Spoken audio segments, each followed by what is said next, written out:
صحابہ اکرام وہ لوگ تھے کہ جنہوں نے حضور اکرم صلی اللہ علیہ وسلم کے قلب اطہر کو خوش اور آنکھوں کو ٹھنڈا کیا، اور حضور علیہ الصلاۃ والسلام اس حال میں دنیا سے تشریف لے گئے کہ ان سب صحابہ سے نبی علیہ الصلاۃ والسلام راضی تھے، اور اپنے صحابہ کے بارے میں بہت کچھ ارشاد فرمایا ہے۔ حضرت عبداللہ بن مغفل رضی اللہ تعالی عنہ سے روایت ہے کہ نبی کریم صلی اللہ علیہ وسلم نے فرمایا کہ میرے صحابہ کے بارے میں اللہ سے ڈرو،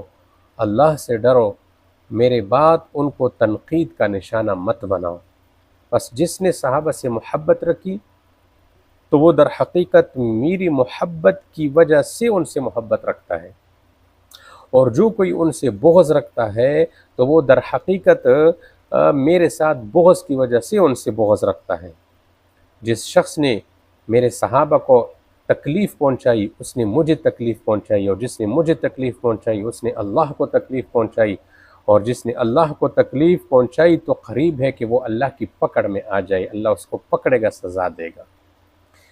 حضرت انس رضی اللہ تعالی عنہ سے روایت ہے کہ رسول کریم صلی اللہ علیہ وسلم نے فرمایا کہ میری امت میں میرے صحابہ کی مثال ایسی ہے جیسے کھانے میں یعنی سالن میں نمک ہوتی ہے، نمک کے بغیر کھانا مزیدار نہیں ہوتا۔ حضرت حسن بصری رحمہ اللہ فرماتے ہیں کہ ہمارا نمک ہی چلا گیا تو اب ہم کیسے درست اور مزیدار رہ سکتے ہیں۔ حضرت بریدہ رضی اللہ تعالی عنہ سے روایت ہے کہ رسول کریم صلی اللہ علیہ وسلم نے فرمایا کہ میرے صحابہ میں سے جو کوئی زمین کی جس حصے پر انتقال کرے گا وہ اس علاقے کے لوگوں کے لیے قیامت کے روز قائد اور روشن مینار کی حیثیت سے اٹھ کر آئے گا۔ یہ وہ لوگ تھے، ایسے پاکیزہ ہستیاں تھی۔ ابن عمر رضی اللہ عنہما سے روایت ہے کہ رسول کریم صلی اللہ علیہ وسلم نے فرمایا کہ جب تم دیکھو ان لوگوں کو جو میرے صحابہ کی برائی جو ہے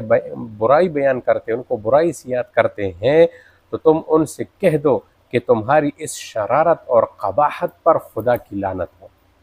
تو صحابہ اکرام تو وہ لوگ تھے کہ نبی پاک صلی اللہ علیہ وسلم اس حال میں دنیا سے تشریف لے گئے کہ وہ ان سے راضی تھے۔ تو ہم میں سے ہر ایک کے دل میں صحابہ رضی اللہ تعالیٰ عنہ کی محبت ہو، عظمت ہو، ان کا اکرام کرے، ان کی برائی کبھی نہ کرے۔